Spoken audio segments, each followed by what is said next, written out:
Hello, ഞാൻ റിജോസ് എന്ന YouTube ചാനലിലേക്ക് എല്ലാവർക്കും സ്വാഗതം. അപ്പോൾ നമ്മൾ പറഞ്ഞുകൊണ്ടിരിക്കുന്നത് ദ പേഴ്സൺ CSAT മാനുവൽ 2026 എന്ന ഈ ബുക്കിനെ കുറിച്ചുള്ള വീഡിയോസ്. നമ്മൾ ഫസ്റ്റ് തന്നെ പറയുന്നത് ഈ ബുക്കിലെ പ്രധാനപ്പെട്ട കാര്യം സിലബസ്, അതുപോലെ തന്നെ നമ്മുടെ വീഡിയോട്ട് റിലേറ്റഡ് ആയിട്ടുള്ള പ്രധാനപ്പെട്ട കാര്യങ്ങളെല്ലാം ഡിസ്ക്രിപ്ഷൻ ബോക്സിൽ കൊടുക്കും. അപ്പോൾ ദയവേത് ചെക്ക് ചെയ്ത് നോക്കണം. ഈ വീഡിയോയിൽ നമ്മൾ ക്ലാസ് എടുക്കുന്നത് CSAT പേപ്പർ 1 ജനറൽ സ്റ്റഡീസിൽ ചാപ്റ്റർ 3 ഇന്ത്യൻ ജോഗ്രഫിയിൽ ഇന്ത്യൻ ജോഗ്രഫിയിലെ ടോപ്പിക്സാണ് നമ്മൾ class എടുത്തുകൊണ്ടിരിക്കുന്നത്.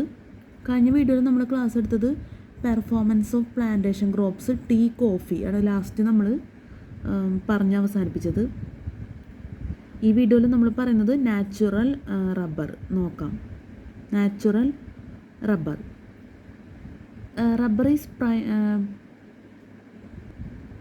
is primarily produced in the state of Kerala.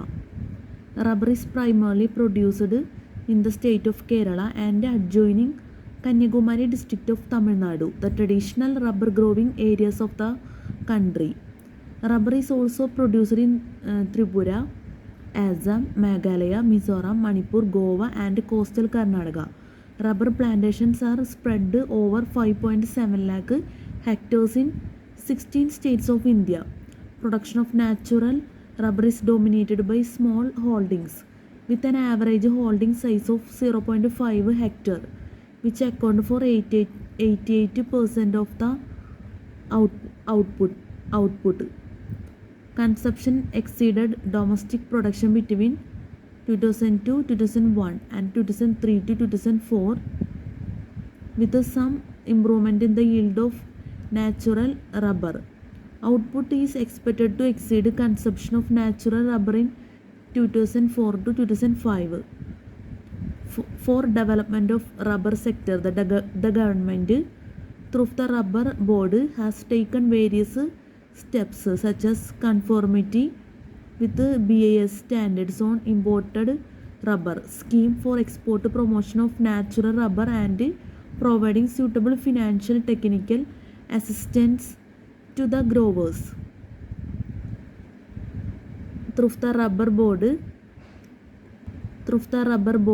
has taken various steps such as conformity with the BIS standards on imported rubber, scheme for export promotion of natural rubber and providing suitable financial technical assistance to the growers. Through the rubber board has taken various steps such as conformity with BIS standards on imported rubber, scheme for export promotion of natural rubber and providing suitable financial technical assistance to the growers. അടുത്തത് table 3.1 tea, coffee and natural rubber production. Table 3.1 tea, coffee and natural rubber production. Crop year 1999, 2000, 2001, 2002, 2003, 2004, 2005. Crop year 1999, 2000, 2001, 2002, 2003, 2004, 2005 in lakh tons. Tea 8.36, 8.48, 8.47, 8.37, 8.50, 6.52. Coffee 2.65, 2.92, 3.01, 3.01, 2.75, 2.75. Natural rubber 6.22, 6.30, 6.31, 6.49, 7.11, 7.62. Provisional estimated source ministry of agriculture. നമ്മൾ പറഞ്ഞത് natural റബ്ബറാണ്. അതിൽ table 3.21 tea, coffee and natural rubber പ്രൊഡക്ഷനും പറഞ്ഞു. എന്തെങ്കിലും ഇതിലുള്ള തെറ്റുകൾ വന്നിട്ടുണ്ടെങ്കിൽ ദയവേത് ക്ഷമിക്കണം. ഇനി അടുത്ത ഫെർട്ടിലൈസേഴ്സാണ് പറയുന്നത്, നോക്കാം. Fertilizers. A fertilizer is a plant food other than farm manure. Soil needs 3 major nutrients, namely A. Nitrogen, N, which helps in greening of plants, B.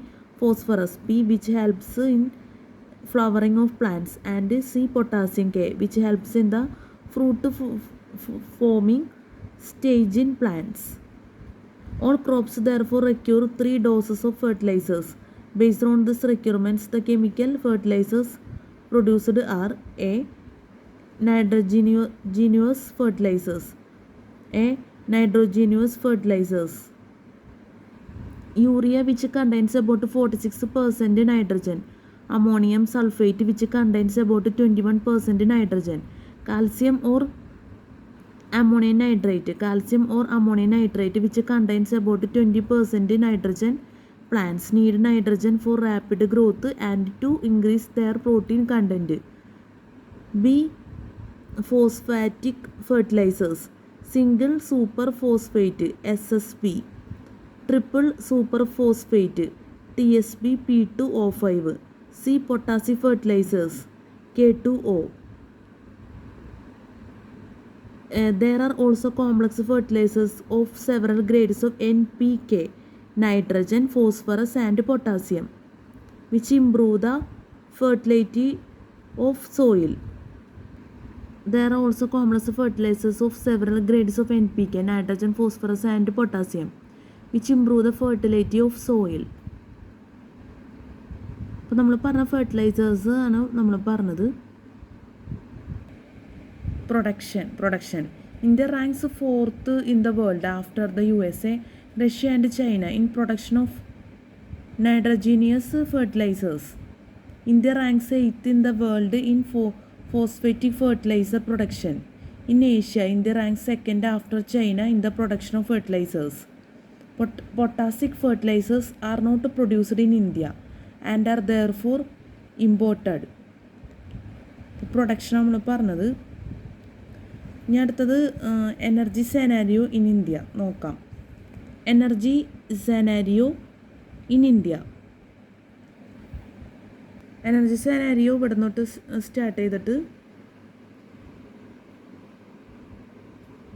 Explanation balance ഇവിടെയാണ് വരുന്നത്. എൻ്റെ ഒരു സിറ്റുവേഷൻ അതിൻ്റെ സെൻറ്ററിലായിട്ടാണ് organisation of the energy sector വരുന്നത്. പറഞ്ഞെന്നുള്ളൂ. Energy scenario in India. Over the years, the Indian energy sector has been regulated and owned by government agencies and organizations. Over the years, the Indian energy sector has been regulated and owned by government agencies and organizations. The basic institutional structure comprises a nodal ministry at the center, which is the primary agency for policy formulation, support in the decision making and implementation by state governments for each energy supply sector. State level nodal agencies. Public sector undertakings and technical and research institutions. The dominant role of the union government in the energy sector can be traced to the 7th schedule of the Constitution of India, which provides a list of subjects reserved for the union. Energy related subjects in the 7th schedule include atomic energy and mineral resources necessary for its production, regulation and development of oil fields and mineral oil resources and petroleum products, regulation of mines and mineral development as declared by Parliament, regulation of labor and safety in mines and oil fields, and regulation and development of interstate rivers. In addition, the Power and Energy Division of the Planning Commission looks after plan-related activities of the energy ministries. It also plays its own role in plans, policies, and of course the process of formulation of five-year plans for these sectors. The concurrent list mentions only one energy related subject, electricity. This skewed distribution of legislative powers explains the dominant role of the union government in the energy sector.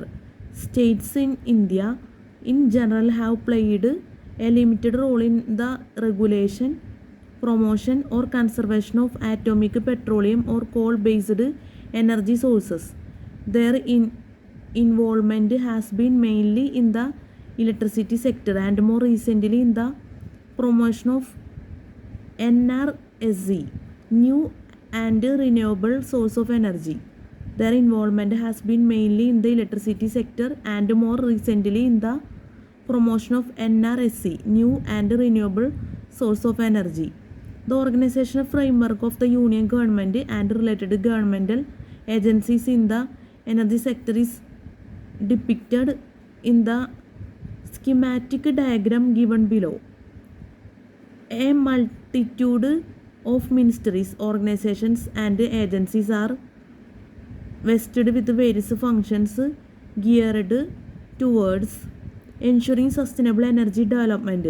A brief description of the regulatory and organizational framework in each of the energy subsectors is described here. A multitude of ministries, organizations and agencies are vested with various functions geared towards ensuring sustainable energy development. A brief description of the regulatory and organizational framework in each of the energy subsectors is described here. അപ്പോൾ നമ്മൾ പറഞ്ഞത് energy scenario in ഇന്ത്യയാണ്. Spelling mistake ഉണ്ടെങ്കിൽ ദയവേത് ക്ഷമിക്കണം. ഇനി organisation of the energy sector ഉണ്ട്, അത് നോക്കാം. Organisation of the energy sector, energy scenario in ഇന്ത്യയിൽ organisation of the energy sector, organisation of the energy sector. Government of India, planning commission, ministry of coal, planning commission, ministry of coal, ministry of power,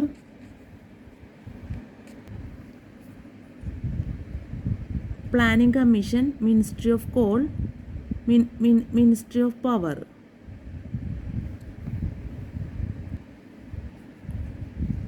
Planning Commission, Ministry of Coal, Ministry of Power, Ministry of Non-Conventional Energy Sources, Ministry of Petroleum and Natural Gas,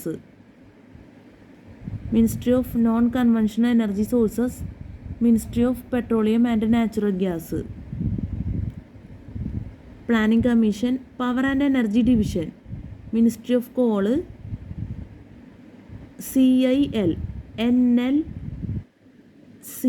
NLC, Ministry of Power, CRC, CEA, REC, NTPC, PTC, PFC, NHPC, PGCIL. The Ministry of Coal, CIL, NLC, subsidiaries. Ministry of Non-Conventional Energy Sources, IREDA, SECC, WET, SNAS, Exploration and Production, ONGC, Oil, OVL, Refining and Marketing, IOCL, BPCL, HPCL, GAIL, NRL, KRL, CPCL, BRPL, MRPL, IBP. IOCL, BPCL, HPCL, GAIL, NRL, KRL, CPCL, BRPL, MRPL, IBP. Ministry of Petroleum and Natural Gas, others, OCC, OASD, OIDB, PIL, EIL, CHT. Others, OCC, OASD, OIDB, PIL, EIL, CHT.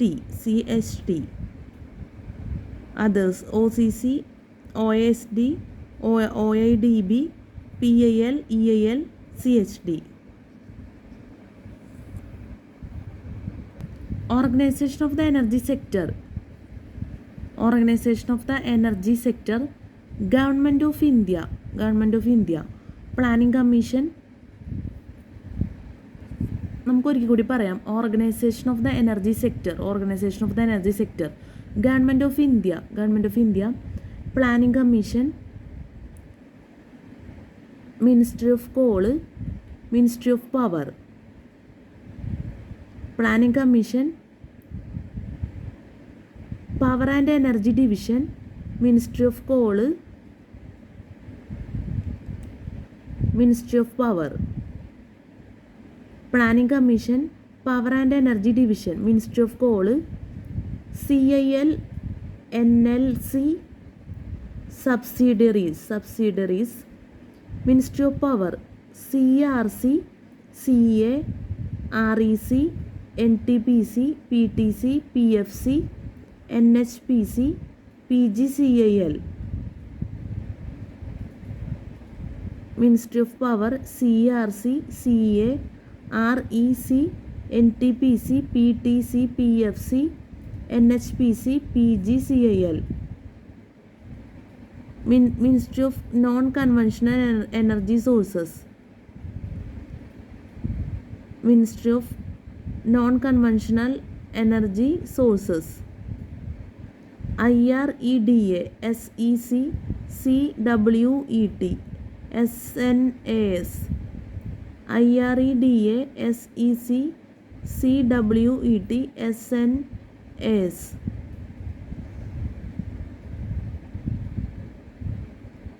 Ministry of Petroleum and Natural Gas. Exploration and Production. ONGC, Oil, OVL. Exploration and Production, ONGC, OIL, OVL. Refining and Marketing, IOCL, BPCL, HPCL, GAIL, NRL, KRL, CPCL, BRPL, MRPL, IBP. Refining and Marketing, IOCL, BPCL, HPCL, GAIL, NRL, KRL, CPCL, BRPL, MRPL, IBP. Others OCC, OISD, OIDB, PIL, EIL, CHT. Others OCC, OISD, OIDB, PIL, EIL, CHT.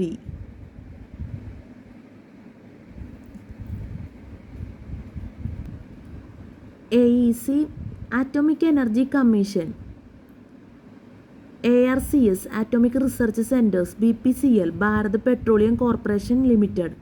BRPL, Bonnaugaon Refinery and Petrochemicals Limited.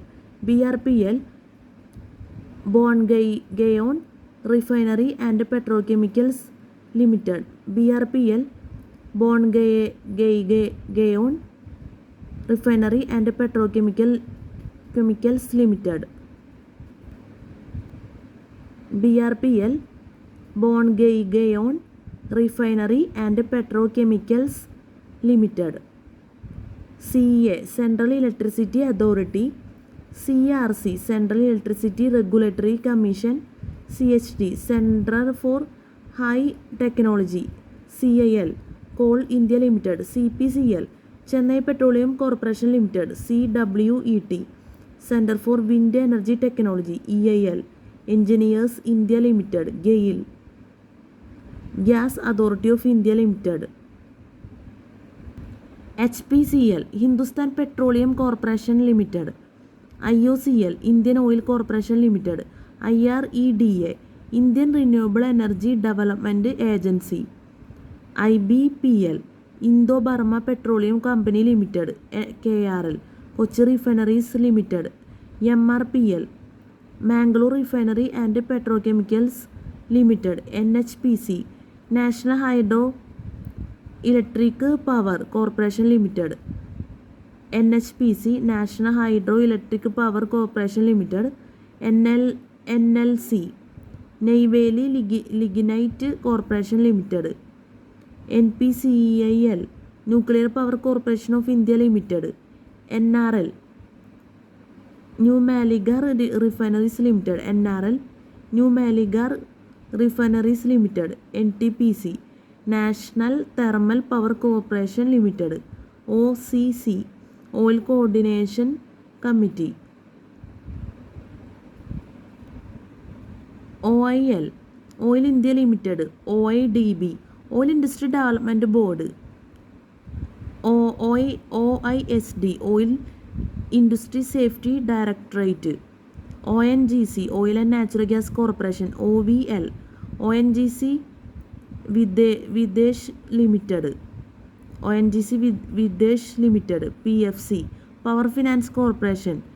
PGCIL power grid corporation of India limited. PIL petroleum India international. PTC power trading corporation. REC rural electrification corporation. SEC solar energy centre. SNAS state nodal agencies. SNAS state nodal agencies. AEC atomic energy commission. ARCS atomic research centres. BPCL Bharat petroleum corporation limited. BRPL Bongaigaon refinery and petrochemicals limited. BRPL Bongaigaon refinery and petrochemicals limited. CA central electricity authority. CERC central electricity regulatory commission. CHD centre for high technology. CIL coal India limited. CPCL Chennai petroleum corporation limited. CWET centre for wind energy technology. EIL engineers India limited. GAIL gas authority of India limited. HPCL Hindustan petroleum corporation limited. IOCL Indian oil corporation limited. IREDA Indian renewable energy development agency. IBPL Indo Burma petroleum company limited. KRL Kochi refineries limited. MRPL Mangalore refinery and petrochemicals limited. NHPC national hydro electric power corporation limited. NLC Neyveli lignite corporation limited. NLC Neyveli lignite corporation limited. NLC Neyveli lignite corporation limited. NPCIL nuclear power corporation of India limited. NRL Numaligarh refineries limited. NRL Numaligarh refineries limited. NTPC national thermal power corporation limited. OCC oil coordination committee. OCC oil coordination committee. OIL oil India limited. OIDB oil industry development board. OISD oil industry safety directorate. OIL oil India limited. OIDB oil industry development board. OISD oil industry safety directorate.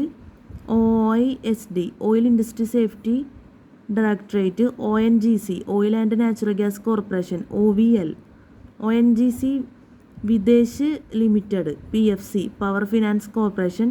PGCIL power grid corporation of India limited. PIL petroleum India international. PTC power trading corporation. REC rural electrification corporation. SEC solar energy centre. SNAS state nodal agencies. ഇപ്പോൾ energy scenario in India നമ്മൾ പറഞ്ഞത് organisation of the energy സെക്ടറും പറഞ്ഞു. ഇപ്പോൾ നമ്മൾ പറഞ്ഞതിൽ spelling mistake കാര്യമായിട്ട് വന്നിട്ടുണ്ടെന്ന് തന്നെ നമുക്ക് പറയേണ്ടി വരും. അപ്പോൾ ദയവേത് ക്ഷമിക്കണം, പ്രത്യേകം പറയാണ്. ഇനി നമുക്ക് അടുത്ത ടോപ്പിക്ക് നോക്കാം. സോറി, ഒരു കാര്യം കൂടി ഉണ്ട്. നമുക്ക് ഈ organisation of the energy sector എന്നുള്ളതൊന്ന് ഓർത്ത് വയ്ക്കാം. ഒരു പിക്ചർ പോലെ ഓർത്ത് വെച്ചാൽ കംഫർട്ടബിൾ ആയിരിക്കുമല്ലോ.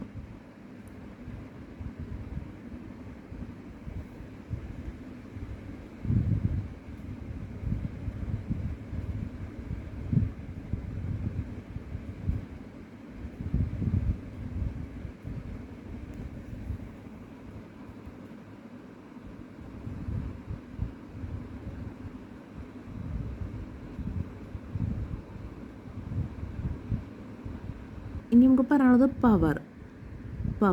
The electric supply industry has been under public ownership and public management ever since India's independence in 1947, predating India's constitution coming into force in 1950.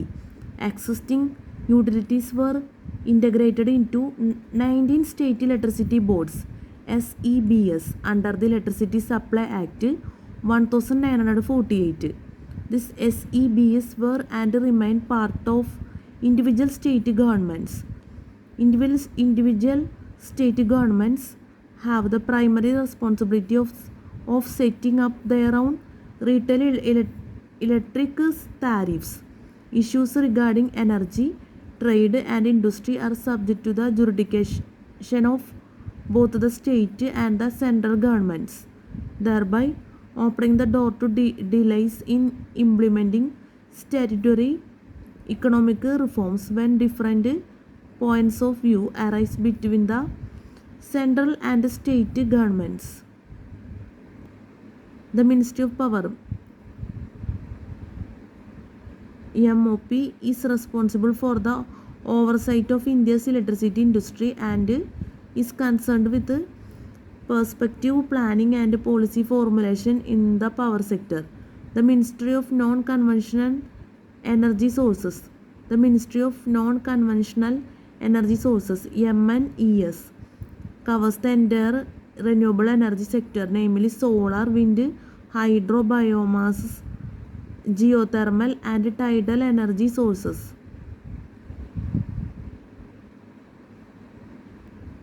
The Central Electricity Authority, constituted under the Electricity Supply Act 1948, assists the MOP in all technical and economic matters and is responsible for developing a sound, adequate and uniform policy for the control and utilization of national power resources.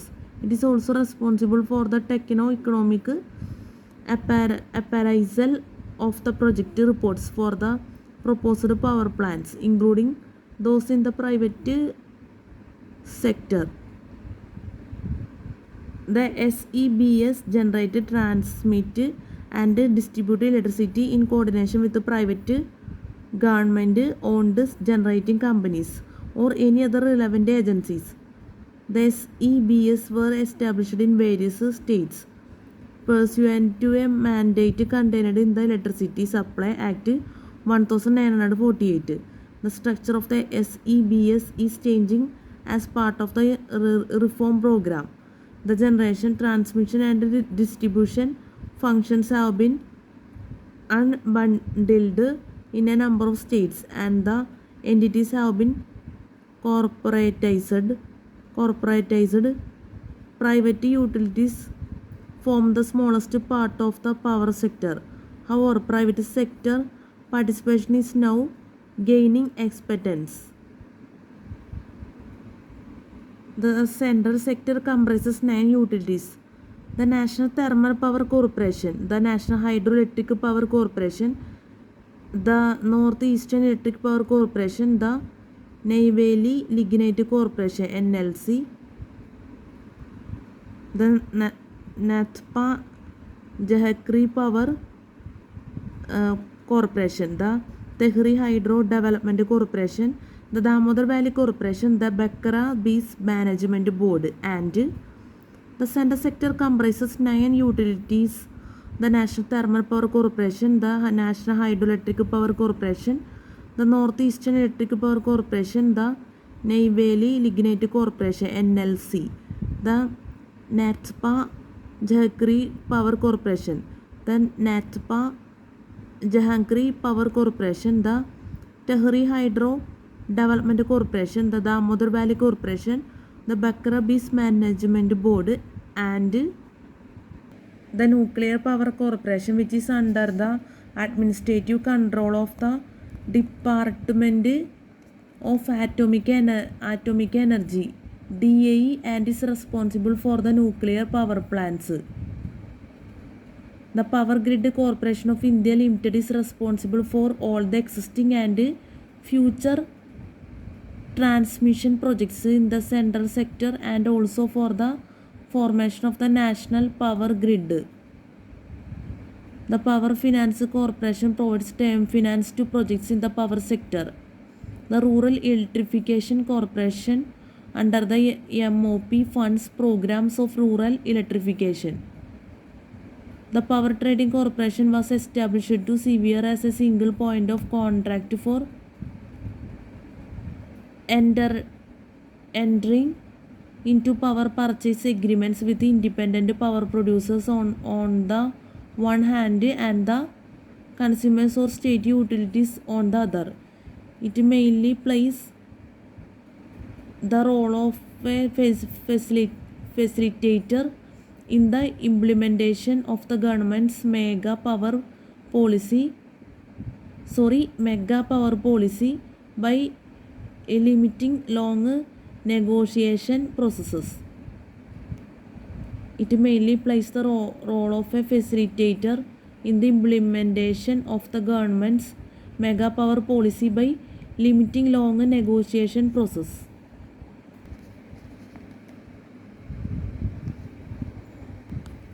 It mainly plays the role of a facilitator in the implementation of the government's mega power policy by limiting long negotiation processes. It also coordinates the offtake and sale of power from surplus regions to the deficit ones. The Power Trading Corporation was established to serve as a single point of contact for entering into power purchase agreements with independent power producers on the one hand and the consumers or state utilities on the other. It mainly plays the role of a facilitator in the implementation of the government's mega power policy by limiting long negotiation processes. It also coordinates the offtake and sale of power from surplus regions to the deficit ones. Since the early 1990s, the power sector in India is going through a process of reform and restructuring,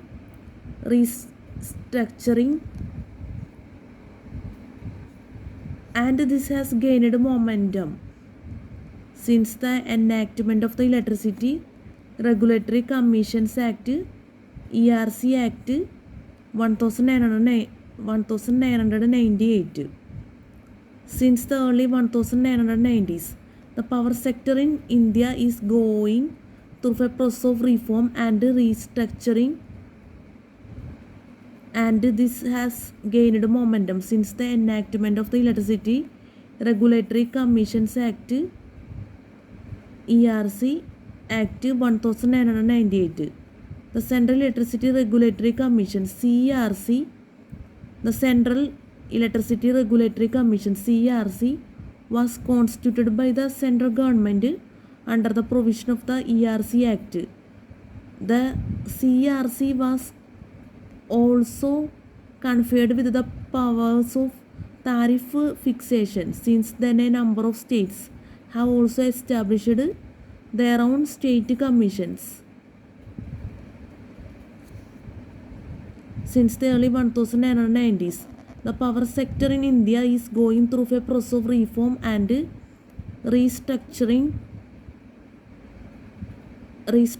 and this has gained momentum since the enactment of the Electricity Regulatory Commissions Act (ERC) Act 1998. The Central Electricity Regulatory Commission (CERC) was constituted by the central government under the provision of the ERC Act. The CERC was also conferred with the powers of tariff fixation. Since then, a number of states have also established their own state commissions. അപ്പോൾ പവറാണ് നമ്മൾ പറഞ്ഞത്, spelling മിസ്റ്റേക്കിൻ്റെ ദയവേത് ക്ഷമിക്കണം. പിന്നെ നമുക്ക് പറയാനുള്ളതെന്ന് വെച്ചാൽ നമ്മൾ ഈ സെൻറ്റൻസസ് സ്റ്റാർട്ട് ചെയ്യുമ്പോൾ ഇപ്പോൾ ഉദാഹരണമായിട്ട് since the early 1990s the power sector in India is going through a process of reform and restructuring, and this has gained momentum since the enactment of the Electricity Regulatory Commissions Act (ERC) Act 1998. ഇതിൽ ഈ last since the early 1990s the power sector in India is going through a process of reform എന്നുള്ളടത്ത് reform and ആ ഭാഗത്ത് വരുമ്പോൾ clarity കുറച്ച് കാര്യമായിട്ട് ശരിയാവുന്നില്ല. ചില ഒരു സെൻറ്റൻസിൻ്റെ എൻഡ് ചെയ്യുന്ന ആ ഒരു പാർട്ട്, അപ്പോൾ ദയവേത് ക്ഷമിക്കണം. കാരണം ചില സ്ഥലത്തൊക്കെ നമുക്ക് ബുദ്ധിമുട്ടാണ് നമ്മൾ പറഞ്ഞു പോകുമ്പോൾ, കുറച്ച് ടൈമും പോകുന്നുണ്ട്. അപ്പോൾ അതുകൊണ്ട് ദയവേത് അഡ്ജസ്റ്റ് ചെയ്യണം, പ്രത്യേകം പറയണം. ഇപ്പോൾ ഈ ഇവിടെ നിന്ന് അങ്ങോട്ടുള്ള പേജസൊക്കെ ഈ ഒരു ലെവലിലാണ് വരുന്നത്. നമ്മൾ മാക്സിമം ഇങ്ങനെ കറക്റ്റ് ചെയ്യാൻ ശ്രമിക്കുന്നുണ്ട് ഈ സെൻറ്റൻസിൻ്റെ എൻഡിങ് ചെയ്യുന്ന പാർട്ട്. പക്ഷെ എന്നാലും ചില ഭാഗത്ത് ക്ലാരിറ്റി ഇല്ല എന്ന് നമുക്ക് പറയേണ്ടി വരും. അപ്പോൾ ഞാൻ പറഞ്ഞത് ദയവേത് ഓർക്കണം. നമുക്ക് അടുത്ത ടോപ്പിക്ക് പറയാം. ഇനി നമുക്ക് പറയാനുള്ള multipurpose projects in India. Multipurpose projects in India. The objectives of multi-purpose river projects: 1.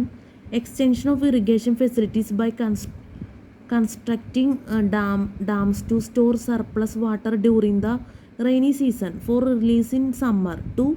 Power generation by constructing tidal power stations.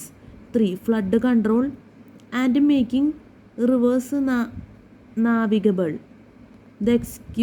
The execution of some of these large works during the 5-year plan periods has brought out a number of problems and weaknesses related to these projects.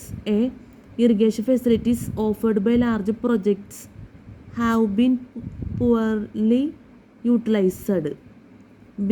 The financial returns of these projects have been poor and should be improved through fuller utilization and collection of betterment levy, flood cesses, higher water rates, etc.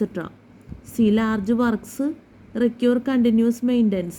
While it is necessary to expand irrigation facilities by starting new works, it is equally important to look after the existing works in order to maximize benefits.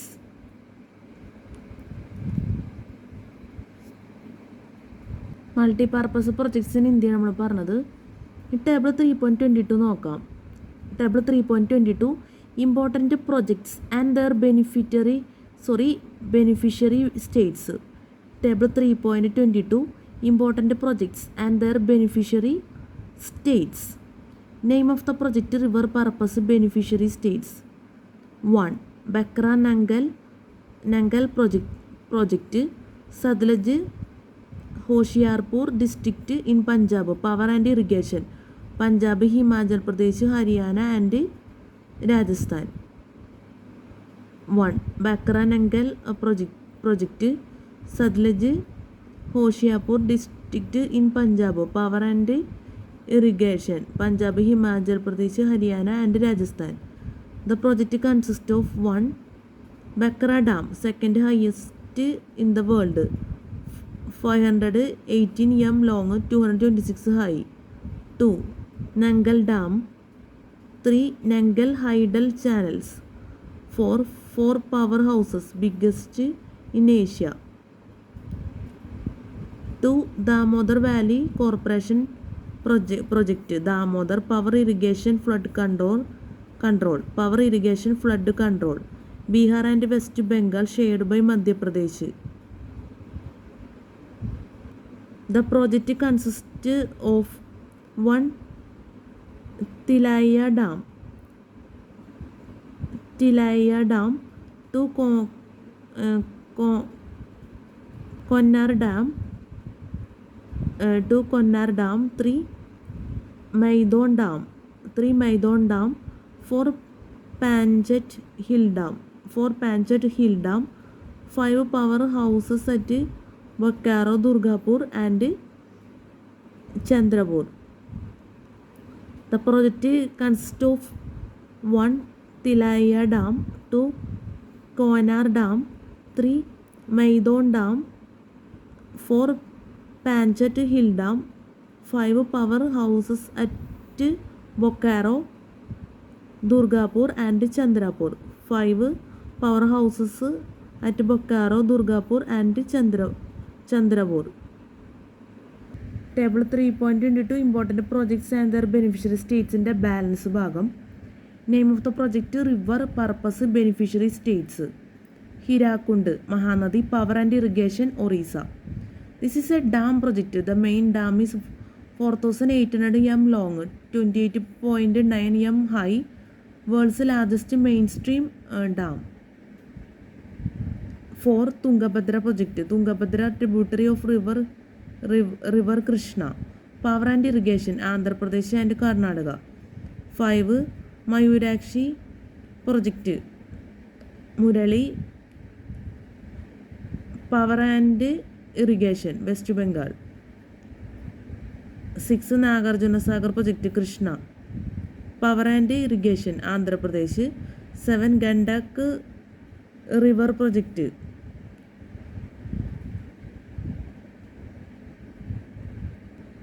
Gandak tributary of Ganga, power and irrigation, Bihar, Uttar Pradesh, Nepal, joint venture of India and Nepal. 7. Gandak river project. Gandak tributary of Ganga, power and irrigation, Bihar, Uttar Pradesh, Nepal, joint venture of India and Nepal. Bihar, Uttar Pradesh, Nepal, joint venture of India and Nepal. 8. Kosi project. Kosi flood control, power and irrigation, Bihar. 8. Kosi project. Kosi flood control, power and irrigation, Bihar. 9. Faraka project. Ganga Bhagirathi, power irrigation, avoid accumulation of silt to improve navigation, West Bengal. 9. Bees project. Bees irrigation and power, Rajasthan, Haryana, Punjab and Himachal Pradesh. 10. Bees project. Bees irrigation and power, Rajasthan, Haryana, Punjab and Himachal Pradesh. Units: Bees Satluj link, Bees dam at Pong, Bees transmission system. 11. Rajasthan canal project, Satluj in Punjab, Bees and Ravi irrigation, Rajasthan, Punjab and Haryana.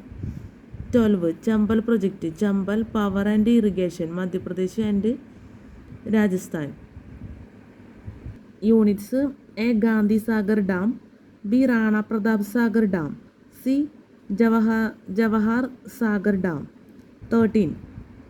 Kakrapara project, Tapti irrigation,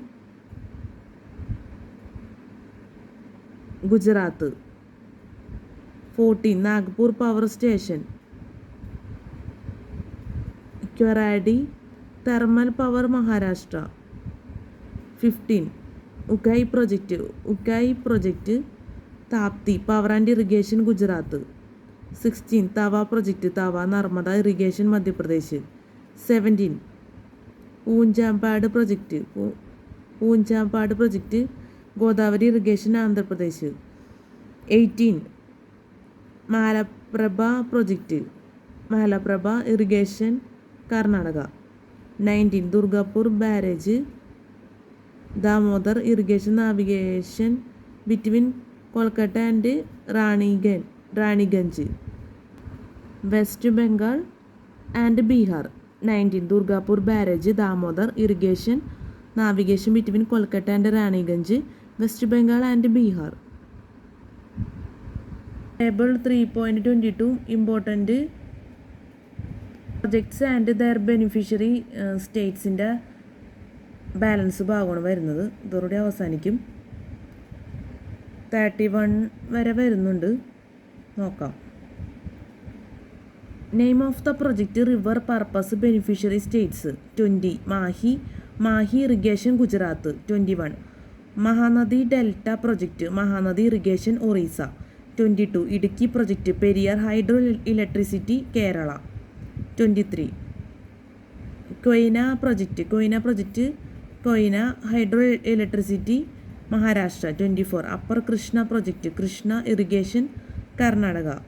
25 Ramganga multipurpose project, Chuisot stream near കേല, power and irrigation Uttar Pradesh. 25 Ramganga multipurpose project, Chuisot stream near കേല, power and irrigation Uttar Pradesh. 26 Matatila project, Betwa multipurpose power and irrigation Uttar Pradesh and Madhya Pradesh. 27 Tehri dam project, ബിലാൻഗാന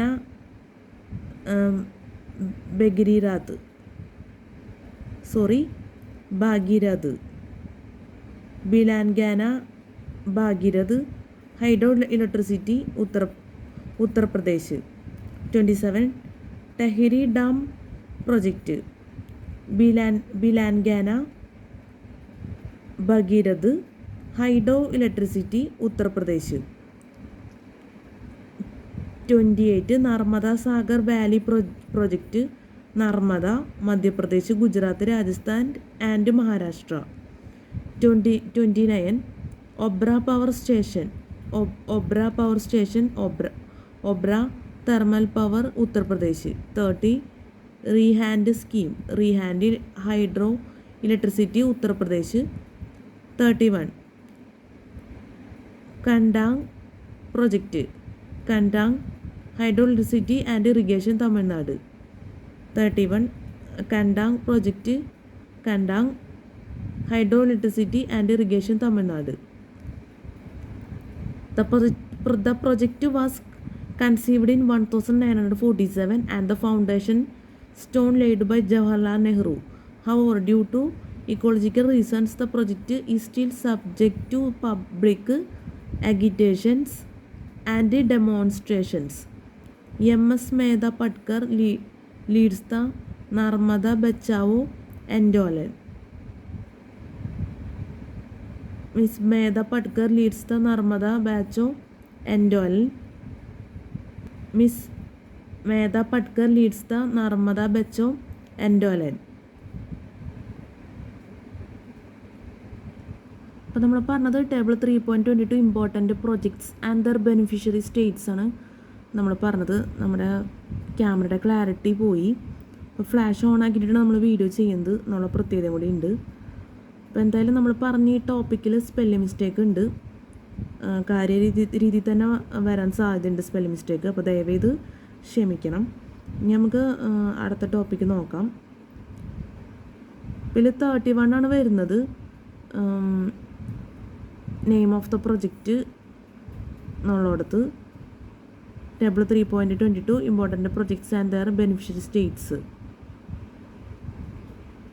ഇനി നമുക്ക് പറയാനുള്ളത് കോളാണ്, നോക്കാം. Call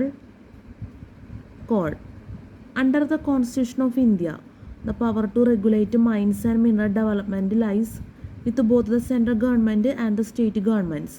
However, by the Mines and Minerals Regulation and Development Act enacted by the Parliament in 1957, the administration of minerals classified in Schedule 1 is to be undertaken by the central government and that of other minor minerals by the states. Coal is listed in Schedule 1 and thus the development of coal resources is controlled by the central government. The deregulation of coal prices became effective from 1st April 2000 with the Colliery Control Order 2000. This supersedes the Colliery Control Order 1945 of the Essential Commodities Act 1955, by which the central government had been empowered to fix the prices of coal by grade and colliery. The Ministry of Coal (MOC) is the primary body in the government of India (GOI), which is responsible for determining policies and strategies with respect to exploration and development of coal and lignite reserves,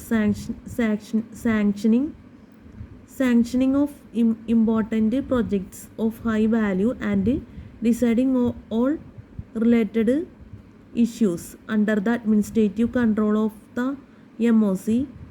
These key functions are exercised through public sector undertakings, namely the Coal India Limited,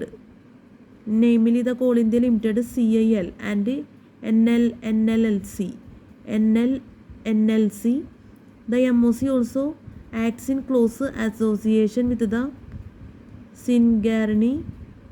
Singarni Collieries Company Limited, which is a joint sector undertaking of Government of Andhra Pradesh and the GOI, with an equity capital of 51:49.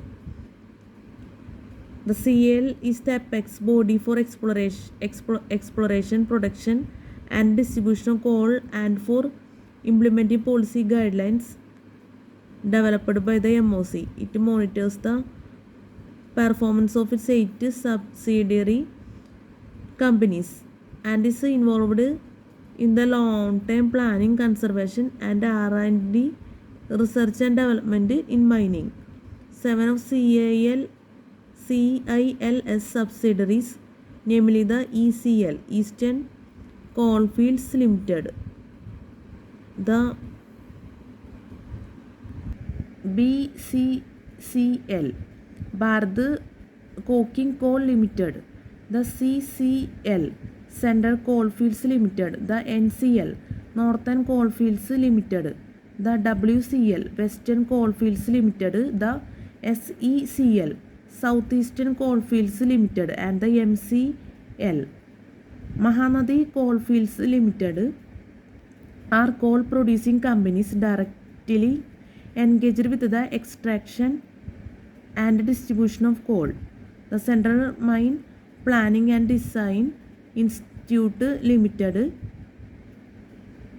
a subsidiary of the CIL, is engaged in mine planning and designing in the coal sector, and also renders mining and engineering consultancy services. The Central Mine Planning and Design Institute Limited, a subsidiary of the CIL, is engaged in mine planning and designing in the coal sector, and also renders mining and engineering consultancy services. നമ്മൾ പറഞ്ഞുകൊണ്ടിരിക്കുന്നത് call. ഇതിൽ spelling mistake ഉണ്ടെങ്കിൽ ദയവേത് ക്ഷമിക്കുക. നമുക്ക് table 3.23 നോക്കാം. Producers call and lignite in India. Table 3.23 producers call and lignite in India. Year call, lignite. Total call and lignite 4+5. Metallurgical, non metallurgical, non cooking, total.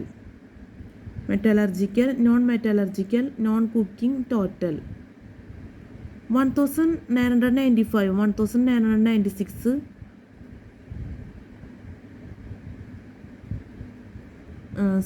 നമുക്കൊരിക്കൽ കൂടി പറയാം. Table 3.23 producers call and lignite in India. Year call, lignite. Total call and lignite 4+5. Metallurgical, non metallurgical, non cooking, total. 1, 2, 3, 4, 5, 6.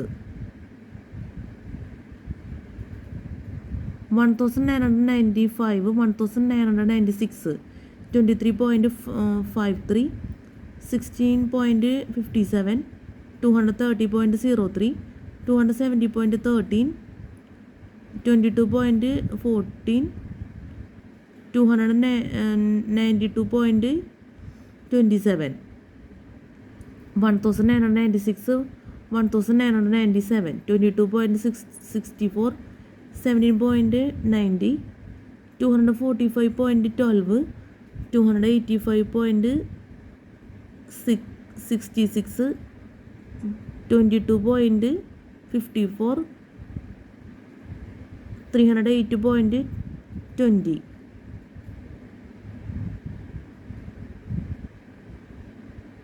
1997, 1998, 24.16, 19.34, 252.43, 295.93, 23.05,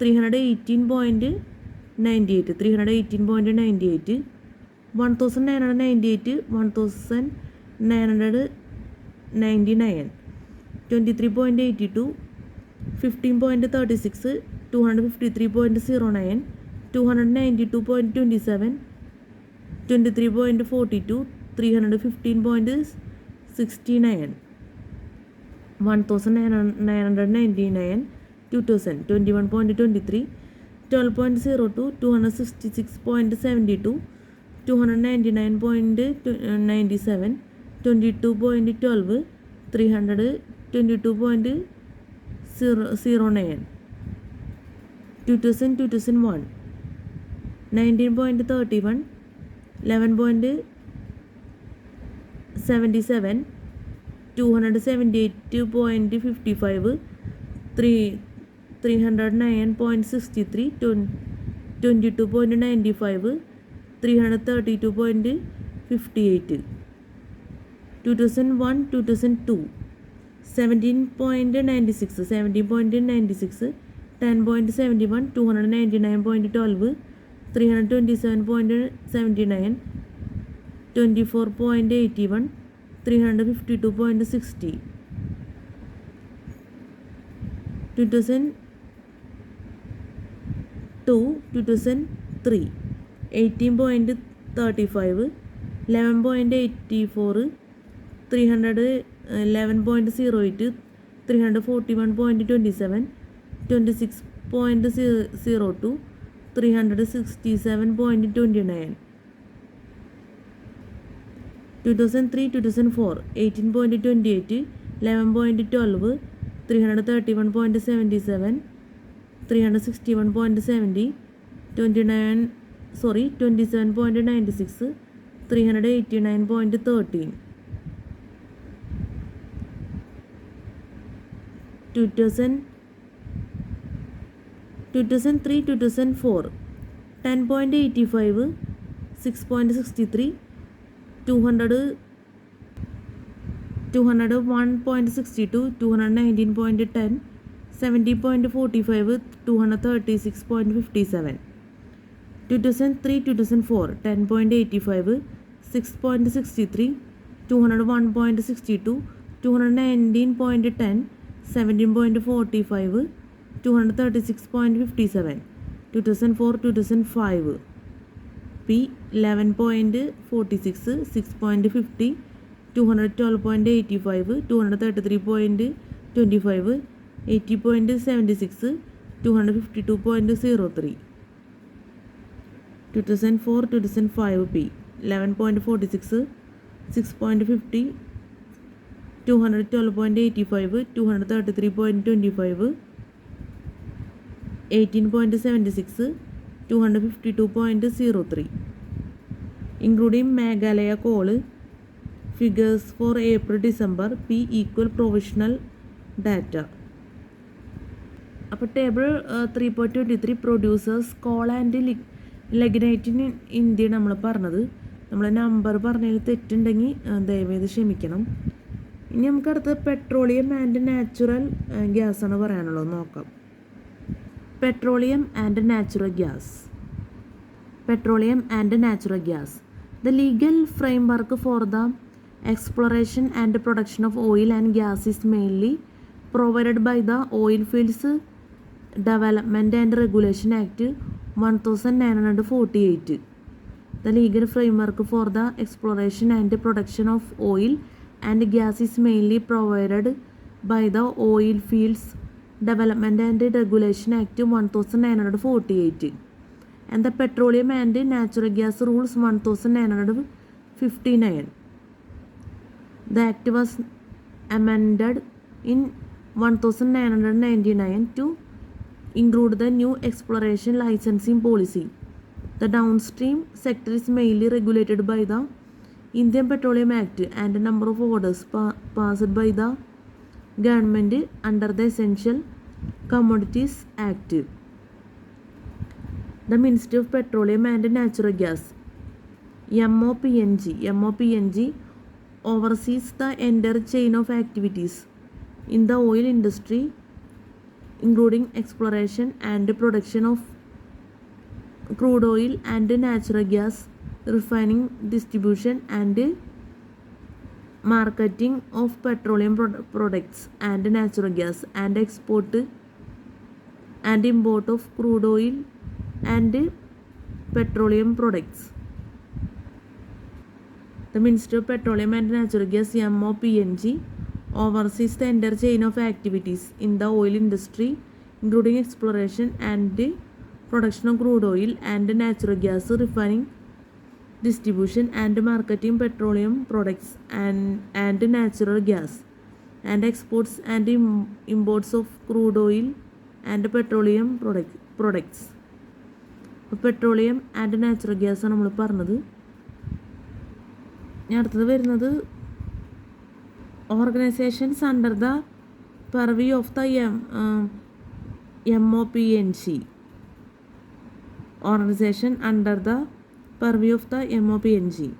The Directorate General of Hydrocarbons was set up in 1993 under the administrative control of the MOPNG with the objective of ensuring correct reservoir management practices, reviewing and monitoring of exploratory programs, developing plans for national oil companies and private companies, monitoring production and optimizing utilization of gas fields. The Oil Coordination Committee currently performs the functions of a planner, coordinator, advisor and regulator in the downstream sector. The Oil Coordination Committee currently performs the functions of a planner, coordinator, advisor and regulator in the downstream sector. The exploration and production of natural gas in the country is primarily undertaken by the Oil and Natural Gas Corporation Limited (ONGC) and the Oil India Limited (OIL). The ONGC has also set up a wholly owned subsidiary, ONGC Videsh Limited, to look after the company's overseas operations.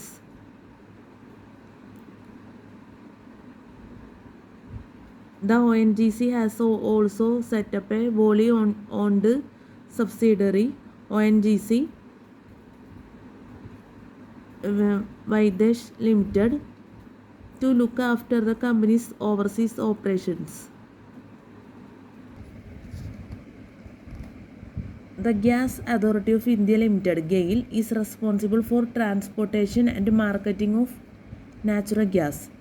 The Gas Authority of India Limited (GAIL) is responsible for transportation and marketing of natural gas. Set up in 1984. It now operates a 4,000 km of pipeline, including the 2,702 km long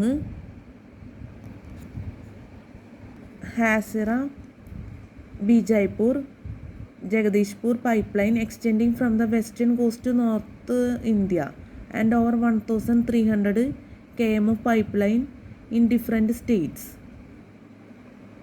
The Gas Authority of India Limited GAIL is responsible for transportation and marketing of natural gas. Set up in 1984. It now operates a 4000 km of pipeline, including the 2702 km long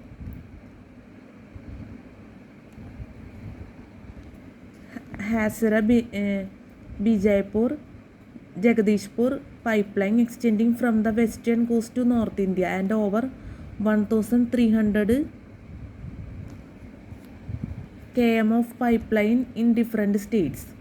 The Gas Authority of India Limited GAIL is responsible for transportation and marketing of natural gas, set up in 1984.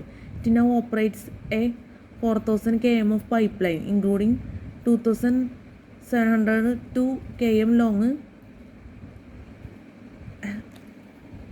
Hasra Bijaypur Jagadishpur pipeline extending from the western coast to North India. The over 1300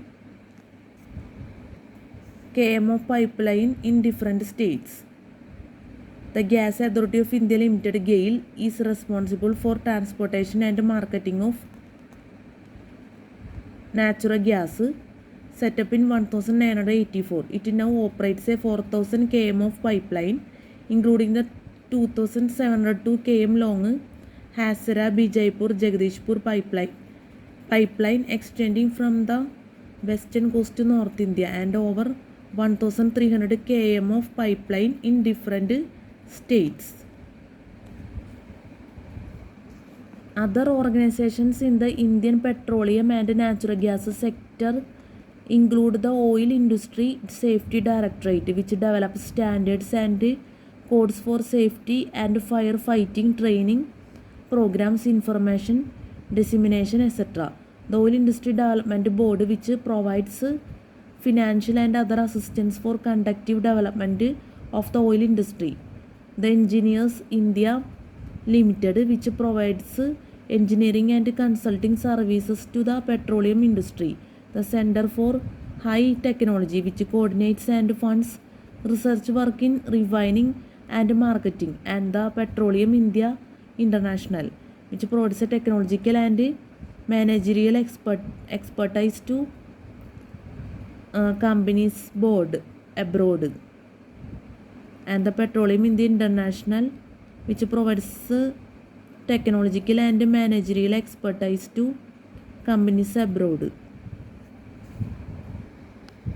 In addition, there are various organizations in the downstream marketing and refining sector. The IOC, Indian Oil Corporation Limited, the BPCL, Bharat Petroleum Corporation Limited, the HPCL, Hindustan Petroleum Corporation Limited, the NRL, Numaligarh Refineries Limited, the KRL,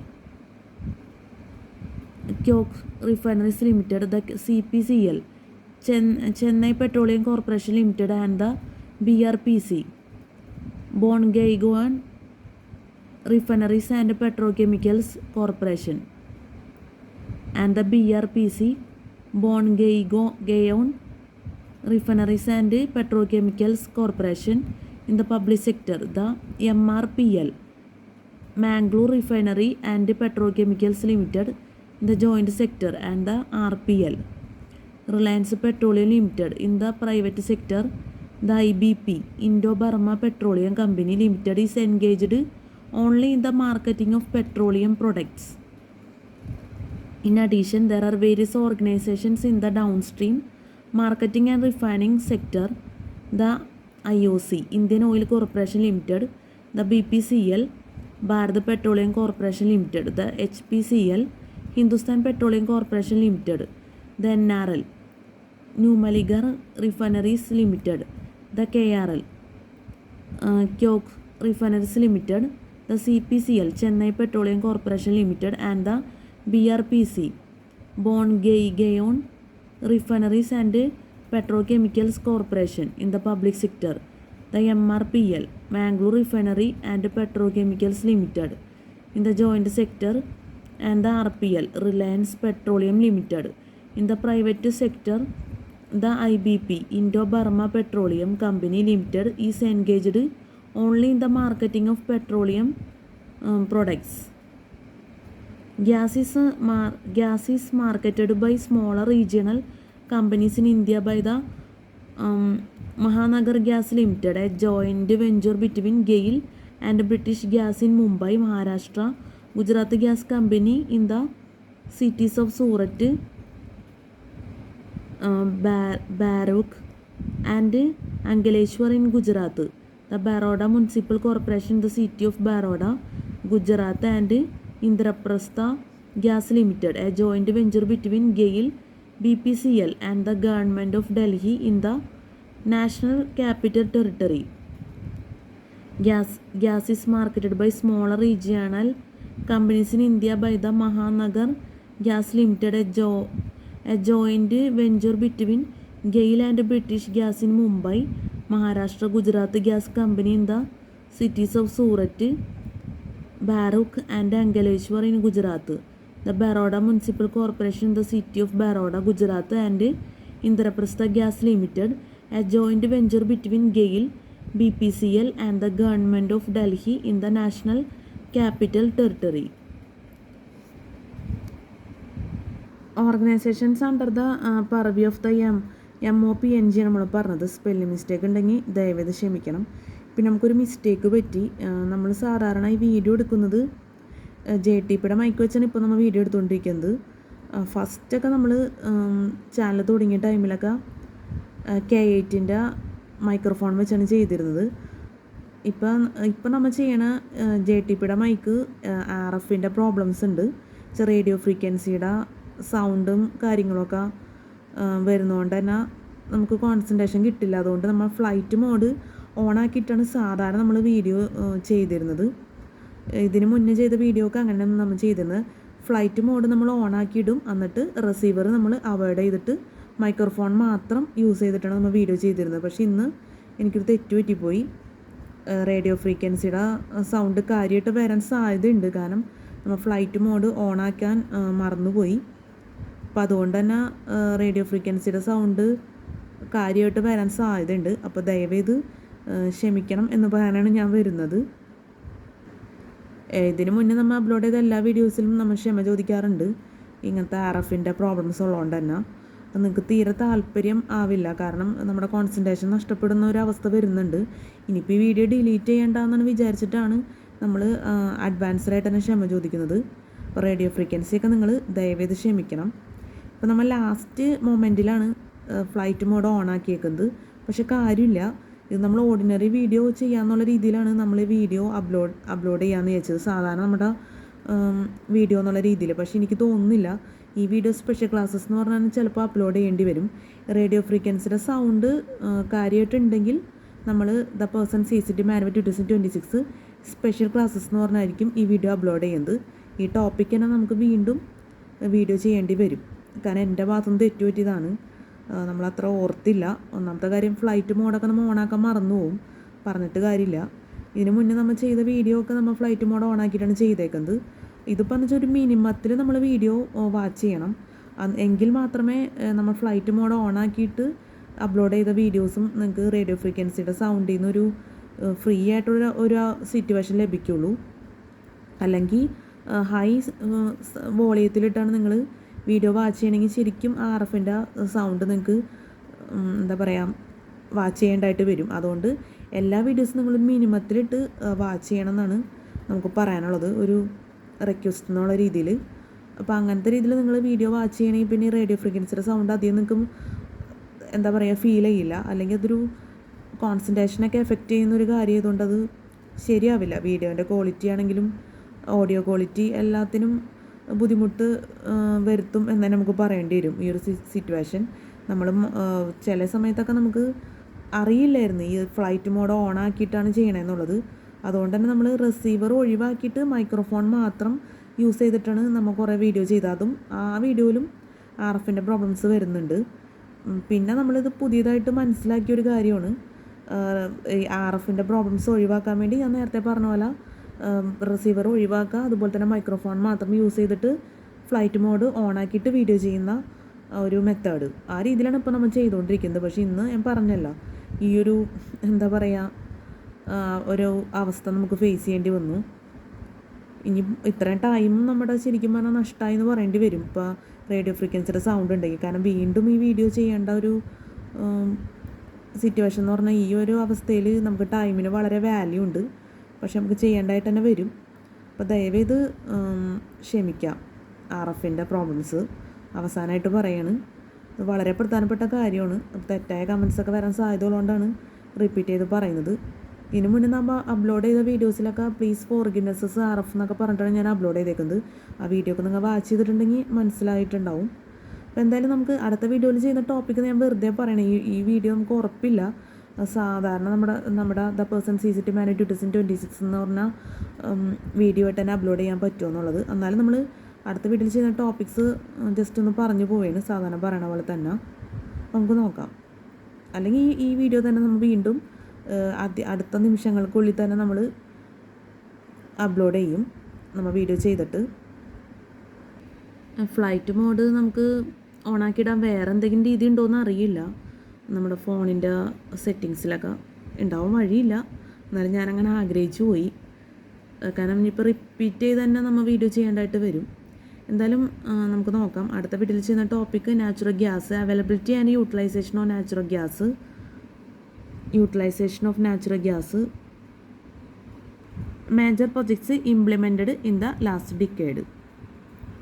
ഈ ടോപ്പിക്സുകളൊക്കെ നമുക്ക് അടുത്ത വീഡിയോയിൽ ചെയ്യാൻ പറ്റുമെന്ന് പ്രതീക്ഷിക്കുന്നു. നമ്മുടെ ക്ലാസ്സിൽ സ്പെല്ലിംഗ് മിസ്റ്റേക്ക്, ക്ലാസ് മനസ്സിലാക്കാൻ പറ്റാത്ത അവസ്ഥ, എന്തെങ്കിലും ഇതിലുള്ള തെറ്റുകൾ ബുദ്ധിമുട്ടുകളൊക്കെ സംഭവിച്ചു പോയിട്ടുണ്ടെങ്കിൽ ഞാൻ ആത്മാർത്ഥമായിട്ട് ക്ഷമ ചോദിക്കുകയാണ്. അതുപോലെ തന്നെ സ്പെല്ലിംഗ് മിസ്റ്റേക്ക് നമ്മൾ ആ സ്പോട്ടിൽ തന്നെ പറഞ്ഞിട്ടുണ്ട്. നമ്മുടെ ഭാഗത്തു നിന്ന് പറ്റിയ എല്ലാ തെറ്റുകളും നമ്മൾ ആ സ്പോട്ടിൽ തന്നെ പറയാറുണ്ട്. അതൊക്കെ ദയവേത് ക്ഷമിക്കുക, അഡ്ജസ്റ്റ് ചെയ്യുക. പിന്നെ ഈ ബുക്കിലെ പ്രധാനപ്പെട്ട കാര്യം സിലബസ്, അതുപോലെ തന്നെ നമ്മുടെ വീഡിയോട്ട് റിലേറ്റഡ് ആയിട്ടുള്ള പ്രധാനപ്പെട്ട കാര്യങ്ങളെല്ലാം ഡിസ്ക്രിപ്ഷൻ ബോക്സിൽ കൊടുക്കും. അപ്പോൾ ദയവേത് ചെക്ക് ചെയ്ത് നോക്കണം. ഒരിക്കലും മറക്കരുത്. നമുക്ക് നേരിട്ട് പറയാൻ ടൈമില്ല. അതുകൊണ്ട് ദയവേത് മനസ്സിലാക്കുക. പിന്നെ RFൻ്റെ കാര്യമൊക്കെ ഞാൻ പറഞ്ഞിരുന്നു. RF പ്രോബ്ലംസൊക്കെ ദയവായിട്ട് അഡ്ജസ്റ്റ് ചെയ്യുക. പിന്നെ ഈ വീഡിയോ നമ്മൾ രാത്രിയാണ് ചെയ്തേക്കെന്നുള്ള പ്രത്യേകതയുണ്ട്. അപ്പോൾ CCTക്ക് വേണ്ടി നല്ല രീതിയിൽ തന്നെ ഈ വീഡിയോ ഹെൽപ്പ്ഫുള്ളായിരിക്കുന്നു ഞാൻ ആത്മാർത്ഥമായിട്ട് ആഗ്രഹിക്കുന്നു, പ്രതീക്ഷിക്കുന്നു. പിന്നെ നമ്മൾ യൂട്യൂബിൽ ഒരുപാട് വീഡിയോസ് അപ്ലോഡ് ചെയ്തിട്ടുണ്ട്. The person CSAT Manual 2023, the person CSAT Manual 2024, the person CSAT Manual 2025, the person CSAT Manual 2026. അപ്പോൾ ഈ വീഡിയോസൊക്കെ നിങ്ങൾ CSATക്ക് വേണ്ടി മാക്സിമം വാച്ച് ചെയ്യണം എന്നാണ് ഞാൻ പ്രതീക്ഷിക്കുന്നത്. അത്യാവശ്യം നല്ല നല്ല ടോപ്പിക്സുകളൊക്കെ നമ്മൾ ചെയ്തിട്ടുണ്ട്. അതിൽ ആദ്യത്തെ വീഡിയോസൊക്കെ കുറച്ച് സ്പീഡൊക്കെയാണ്. അതുകൊണ്ട് ആ വീഡിയോസൊക്കെ നമുക്ക് കുറേ കട്ട് ചെയ്തൊക്കെ എഡിറ്റ് ചെയ്തിട്ടൊക്കെ അപ്ലോഡ് ചെയ്യേണ്ടി വരും. പിന്നെ 2024ലെയും 2025ലെയൊക്കെ വീഡിയോസൊക്കെ അത്യാവശ്യം കൊള്ളാവുന്ന വീഡിയോസാണ്. അപ്പോൾ ആ വീഡിയോസൊക്കെ നിങ്ങൾ നല്ല ടോപ്പിക്സൊക്കെ ഉള്ളതുകൊണ്ട് തന്നെ വാച്ച് ചെയ്യാൻ ശ്രമിക്കുന്നത് നല്ലതായിരിക്കും. പിന്നെ CSATക്ക് വേണ്ടി നമുക്ക് പിന്നെ അവസാനമായിട്ട് പറയാനുള്ളതെന്ന് വെച്ചാൽ നല്ലൊരു ഹാർഡ് വർക്ക് തന്നെ, അതുപോലെ തന്നെ നല്ലൊരു മനസ്സും നല്ലൊരു ഹാർഡ് വർക്കും, അതാണ് ഏറ്റവും പ്രധാനപ്പെട്ട കാര്യം. അത് മുന്നോട്ട് കൊണ്ടുപോകാൻ ദയവേത് ശ്രമിക്കണം. പിന്നെ ഈ വീഡിയോ ഒക്കെ നിങ്ങൾ എൻ്റെ സൗണ്ട് തന്നെ നിങ്ങൾ വാച്ച് ചെയ്യണമെന്നൊന്നുമില്ല. ഇപ്പോൾ ഇത് പോസ് ചെയ്ത് കഴിഞ്ഞാൽ നിങ്ങൾക്ക് റീഡ് ചെയ്യാൻ റൈറ്റ് ചെയ്യുകയൊക്കെ ചെയ്യാം. ശരിക്കും നിങ്ങളൊരു ടെക്സ്റ്റ് ബുക്ക് എങ്ങനെ വായിക്കുന്ന അതേ രീതിയിൽ തന്നെ വെച്ചാൽ ഒരു ബുക്ക് വായിക്കുന്ന അതേ രീതിയിൽ തന്നെയുള്ള ഒരു ഫീലിങ്സ് ആയിരിക്കും നിങ്ങൾക്ക് ഈ വീഡിയോ വാച്ച് ചെയ്യുമ്പോൾ ലഭിക്കുന്നത്. നമ്മൾ സൗണ്ടൊന്നും നിങ്ങൾ ഇപ്പോൾ ഈ RFൻ്റെ പ്രോബ്ലംസ് ഉള്ളതുകൊണ്ടാണ് ഞാൻ പറയുന്നത്. നിങ്ങൾക്കിത് പോസ് ചെയ്ത് കഴിഞ്ഞാൽ റീഡ് ചെയ്യാൻ റൈറ്റ് ചെയ്യുകയൊക്കെ ചെയ്യാം. അതുകൊണ്ടും കൂടിയാണ് നമ്മൾ വീഡിയോ അപ്ലോഡ് ചെയ്യണം എന്നുള്ള പ്രത്യേകതയും കൂടി ഉണ്ട്. പറ്റുമെന്നുണ്ടെങ്കിൽ നിങ്ങൾ സൗണ്ടും കൂടി വാച്ച് ചെയ്യുക. അതൊക്കെ നിങ്ങളുടെ താല്പര്യമാണ്, ഞാൻ പറഞ്ഞെന്നുള്ളൂ. അല്ലെങ്കിൽ നിങ്ങൾക്ക് റീഡ് ചെയ്യാനും റൈറ്റ് ചെയ്യാനും ഉപയോഗിക്കാം. എന്തായാലും ഇതിൽ നമുക്ക് CSATക്ക് വേണ്ടി ഇത് വായിച്ച് പഠിക്കാം. ഒരു മൊബൈൽ ഉണ്ടെങ്കിൽ നിങ്ങൾക്കിത് ഹാൻഡിൽ വെച്ച് നിങ്ങൾക്ക് നന്നായി തന്നെ പഠിക്കാൻ പറ്റും എന്തുതന്നെയാലും. അതുപോലെ അത്രയും ക്ലാരിറ്റിയോടുകൂടി തന്നെ നമ്മൾ ചെയ്യാൻ ശ്രമിച്ചിട്ടുണ്ട്. എന്നാലും ചില ഭാഗത്ത് ക്ലാരിറ്റി ഇല്ല, എന്നാലും കുഴപ്പമില്ല, അത്യാവശ്യം നിങ്ങൾക്ക് അഡ്ജസ്റ്റ് ചെയ്യാൻ പറ്റും. അപ്പോൾ അങ്ങനെയും കൂടി നിങ്ങൾ പ്രയോജനപ്പെടുത്താൻ നോക്കുക വീഡിയോസൊക്കെ. ഞാൻ എപ്പോഴും പറയണമെന്ന് വിചാരിക്കും. കാരണം പോസ് ചെയ്ത് കഴിഞ്ഞാൽ നിങ്ങൾക്ക് ഇപ്പോൾ അത് ഏത് വീഡിയോ ആണെങ്കിലും നമ്മൾ അപ്ലോഡ് ചെയ്തേക്കുന്ന എല്ലാ വീഡിയോസും ഇപ്പോൾ ലാസ്റ്റൊക്കെ അപ്ലോഡ് ചെയ്തേക്കുന്ന വീഡിയോസൊക്കെ ഏതാണ്ട് ഒരേപോലെ തന്നെയാണ്. അപ്പോൾ ഈ രീതിയിലൊക്കെ നിങ്ങൾ വീഡിയോസൊക്കെ യൂസ് ചെയ്ത ഒരു നല്ലൊരു അനുഭവമായിരിക്കും ലഭിക്കുന്നത്, നല്ലൊരു എക്സ്പീരിയൻസ് ആയിരിക്കും. അപ്പോൾ എന്തായാലും അത്രയും പറഞ്ഞ് നമ്മൾ അവസാനിപ്പിക്കുകയാണ്. നമ്മൾ ഈ വീഡിയോ ഒന്ന് ചെക്ക് ചെയ്ത് നോക്കണം എങ്ങനെയുണ്ടെന്നുള്ളത്. ഇതിപ്പം ഞാൻ നേരത്തെ പറഞ്ഞ പോലെ RFൻ്റെ പ്രോബ്ലംസ് ആണെങ്കിൽ നമ്മൾ പുതിയ വീഡിയോവും നമ്മൾ ഓർഡർ അനുസരിച്ചുള്ള വീഡിയോവും പിന്നെ സ്പെഷ്യൽ ക്ലാസ്സസ് എന്ന് പറഞ്ഞാൽ ഈ വീഡിയോയും കൂടി ഒരു ദിവസം തന്നെ ആയിരിക്കും അപ്ലോഡ് ചെയ്യുന്നത്. അപ്പോൾ ദയവേത് വാച്ച് ചെയ്യാം. അപ്പോൾ നല്ലൊരു CSAT എക്സാം എല്ലാവർക്കും ആശംസിക്കുന്നു. നല്ല വിജയകരമായിട്ടുള്ള CSAT എക്സാമൊക്കെ ജീവിതത്തിൽ നടക്കട്ടെ. എല്ലാവർക്കും have A fantastic day and have A bright future. നമുക്ക് അടുത്ത വീഡിയോയിൽ കാണാം. Good night and thank you so much.